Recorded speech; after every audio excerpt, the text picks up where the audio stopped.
One of my clients told me a story that is all too familiar for anyone who has been in a toxic relationship with a narcissist. See, during her relationship with her ex, he would consistently accuse her of cheating and wanting to cheat on him. He had become so obsessed that he was secretly tracking her car with a hidden LoJack device that he bought on the recommendation of someone he knew who was a private eye. And he'd even put apps on her phone and computer that allowed him to watch her every move. Later, she would learn that he was a self-proclaimed love addict who had been actively cheating on her for years, sneaking around and hiding everything. Turns out, while she'd been doing everything in her power to be transparent and to soothe his insecurities in the relationship, he had been the one cheating and hiding the whole time. He was clearly projecting his own bad behavior onto her, which is a common way that narcissists manipulate us in relationships. But was he doing it to distract her from his bad behavior, which it thoroughly did, or was something more at play here?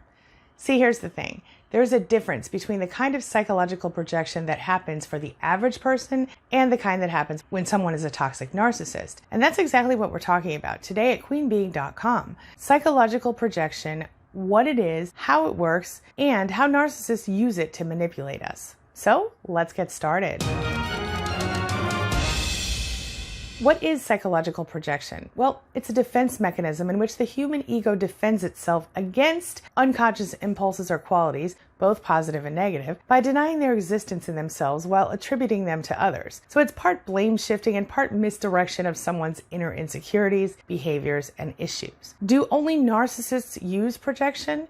Well, anyone can find themselves projecting. It's not just a narcissistic thing. The fact is, we all have insecurities, and even the most emotionally balanced among us can find ourselves subconsciously projecting our worries and insecurities onto the people in our lives. In most cases, we aren't really even aware of it. But when we're dealing with toxic narcissists in our relationships, whether we're talking about our partner, family members, or friends, we are often actively being psychologically abused, and our self-esteem, if we ever had any, takes a nosedive. So when we project, it's our subconscious sort of seeing qualities or issues within ourselves that we deny consciously. And then, without realizing it, we sort of attribute those feelings or issues to someone else. A lot of times, this is because the way we feel makes us uncomfortable, and we don't really know how to deal with it, or we can't bring ourselves to do so. For example, if we are stressing out and worried that our boss dislikes us, we might think, wow, she really dislikes me or she really hates me. But if we don't have any actual evidence other than that general sense of negativity we feel around her, maybe we should ask ourselves, well, how do we really feel about our boss? The fact is that it's possible that we're just projecting our own stuff onto the boss. It's possible that we don't like her, or maybe we feel somehow threatened by her. In general,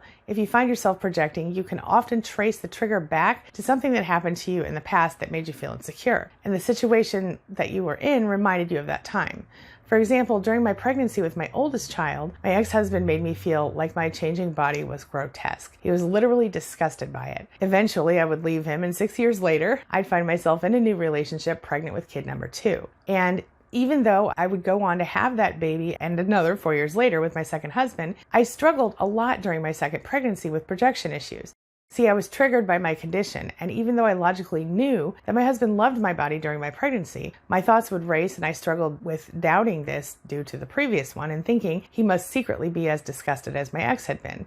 Now, I managed it, knowing logically what I was doing, but boy, it was difficult. Projection is a primal reactive behavior. It's important to remember that. Now here's where it gets interesting. Projection and our ability to resolve it within ourselves is really all about emotional maturity. Projection is considered a primitive defense because it preserves our ego by ignoring and or distorting reality on some level. So in other words, projection is a primal reactive behavior that is used by children and that eventually most of us grow out of on our own, or at least become aware of it so that we can actively work to overcome it, as I did with my pregnancies. And for the record, my third pregnancy, though it was definitely physically harder than the other since I was 32 years old by then, was far more emotionally satisfying, as I had recognized that I was projecting old feelings onto my second husband, who didn't in fact have the same issues as my ex. That was because I had by that point developed enough emotional maturity to recognize the issue and deal with it. But narcissists tend to be emotional toddlers, or at best emotional preteens, no matter how old they happen to be in a given moment. What I mean is that they may appear to be a regular adult when you first meet them, but narcissists are notoriously emotionally immature. In fact, on so many levels, their emotional maturity,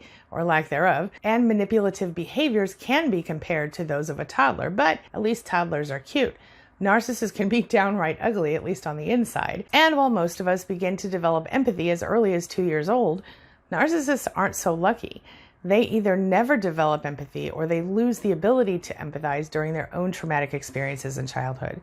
In fact, if you have a minute later, take a look at the video I'll leave right here and in the pinned comment for you. This is a literal comparison, not a figurative one. Let's talk about narcissistic projection versus regular projection. So as you might imagine, narcissists are different when they use projection. While they might also be projecting due to their own insecurities, most of the time projection acts as yet another manipulation tactic. This can become a serious issue, especially since it's often directed at people like us, people who are sensitive, empathic, and probably care too much about how the narcissist feels, at least until we recognize what they are. And since many of us were also raised by narcissists or other toxic people, our own emotional struggles and lack of confidence can then be compounded by any narcissist we end up in a relationship with, thanks to their extreme manipulation and gaslighting during our relationships. On the narcissist part, the goal is to divert your attention from what is really going on. By distracting you, not only do they get you to focus on yourself as the problem, but they get you to take responsibility for the problem.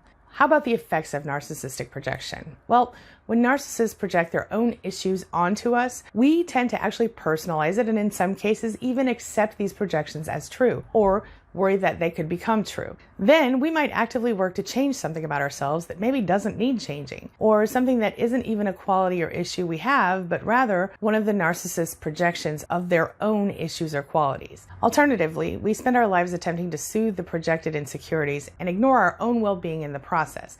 In any case, it spells disaster for our core selves. But on the plus side, if we can learn to recognize when the narcissist is doing this and identify it as projection, we can label it and choose to see it for what it is rather than internalizing it. So how do you know if a narcissist is projecting onto you? Well, since narcissists are well known to lack self-awareness, it makes total sense that they wouldn't necessarily be consciously aware of their projecting thoughts and behaviors. And since the narcissist's ability to feel any self-esteem or self-worth is entirely dependent on how people see them and perceive them, they have a tendency to deny that they are in fact flawed humans who, like everyone else, have their own shortcomings or limitations. But rather than accepting that and recognizing it, the way I did with my pregnancy issues, they will blame the people around them for anything about themselves that they deem less than perfect. So in a way, you could almost say that narcissists kind of tell on themselves through their projections. Using the example of the cheater who accuses his partner of cheating that we talked about before, we can see that projection is one way that they reveal their own bad behaviors and ideologies onto us. It's how they show us who they are and tell us what they're doing. When the narcissist projects onto you, they are essentially calling you by their own name in a way. They're going to accuse you of doing whatever it is they're actually doing or what they're considering or planning to do. And since narcissists aren't prone to feeling guilty for their behaviors, even when they should, they end up assigning that guilt to you through projection. Does that make sense? They unconsciously deny the existence or feeling of an action of their own and attribute it to you or someone else, thereby externalizing it. Some people would call this intentional manipulation. Others might say it's a subconscious way for them to avoid taking personal responsibility for their behavior. I say it's a combination of those two things. Let me make this a little easier to understand. I'm going to give you a few examples of narcissistic projection in toxic relationships so you can recognize this in the future. Number one, the narcissist says you're something that they actually are. This is where the narcissist has some insecurity about their personal selves. And then they either call you that thing or they put a whole bunch of pressure on you to change it. For example, if the narcissist is kind of lazy around the house, they will accuse you of the same. Or they might constantly complain about the extra 10 pounds you're carrying around while they carry around an extra 50. They might even say something like, "You never put my needs first. You only care about yourself." Sound familiar? They do this because in fact they never put your needs first or even second, and they only care about themselves. And think about the example I explained with my client in which she was constantly on guard to stay transparent with her partner after being constantly accused of cheating or wanting to cheat, and later learning that it was actually her ex who cheated. And in some cases, they are projecting onto someone else in a similar way. Maybe they overfocus on the fact that a neighbor doesn't keep their yard tidy enough while the narcissist's own yard leaves a lot to be desired. This brings me to number two, the narcissist plays the victim. This is one of the most infuriating types of projection, if you ask me. When they are abusing you or victimizing you in some way, they will act like you're the one who did it to them, and then they'll twist everything you say or do to fit their narrative. For example, if you finally get fed up with the way they treat you and you go no contact, they're going to tell everyone, including, of course, anyone they are grooming to be their next source of narcissistic supply, that you did everything they did. They play the victim, they play up the sob story, and they get plenty of narcissistic supply out of that deal. And then there's number 3. The narcissist flips stuff around. I call it the narcissistic flip. So when you call narcissists out on something they're doing or have done that upsets you, they will turn it all around on you, and before you know it, you're the one apologizing. So for example, if you notice that your partner is paying too much attention to a particular person of the opposite sex or the same sex or whatever y'all are into, and you call them out on it, rather than explaining and acknowledging their behavior and maybe even trying to change it, they instead find something else to poke at you about. In the case of this example, they might say something like, "Oh, you're overly jealous and you have nothing to worry about, but if you continue to bother me in that way with your nonsense, well, I might as well go ahead and cheat on you anyway. I mean, after all, you're accusing me of it, aren't ya?" Well, what's really going on here is that, once again, they're deflecting their bad behavior onto you, getting you to focus on what they're accusing you of instead. Well, this leads you to end up trying to stop being jealous. So you spend all of your time trying to figure that out, and then you end up allowing them to do things that make you really uncomfortable in order to prove that you're not. It's crazy making and boundary breaking, to say the very least. So how do you deal with this narcissistic projection stuff? Well, it first helps to recognize the issue and then to really try to see it for what it is. Just one more way the narcissist manipulates you, consciously or otherwise. You should also realize that as someone who might be an empath, someone who is kind, someone who is sensitive and compassionate, you might have the unfortunate habit of projecting your good qualities onto the narcissist. Did you hear that? You might accidentally be projecting your good qualities onto the narcissist, thinking they're thoughtful and compassionate and kind like you are. So just be careful. Take off your rose-colored glasses and make sure you see them for who they really are and what they really are. Once you've done that, identify and focus on your boundaries. Be sure to stand firmly behind your boundaries and defend them, and be aware of what is true and what is a manipulated falsehood designed to push you down and boost the narcissist into the position of power.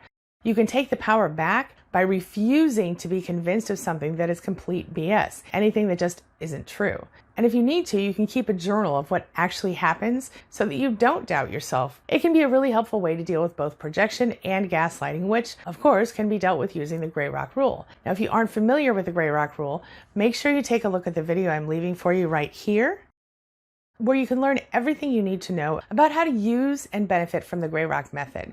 All right, now this brings me to the question of the day. And the question of the day is, have you experienced narcissistic projection? And if so, how did you deal with it? And have you yourself ever noticed that you've projected on someone else? Share your thoughts, share your experiences, share your ideas in the comment section below, and let's talk about it. As always, thank you so much for being a part of my day and a part of my life, and hey, thanks for letting me be a part of yours. It really does mean a lot to me. Now, before I go, make sure you take a look at the videos I'm leaving for you right here and right here.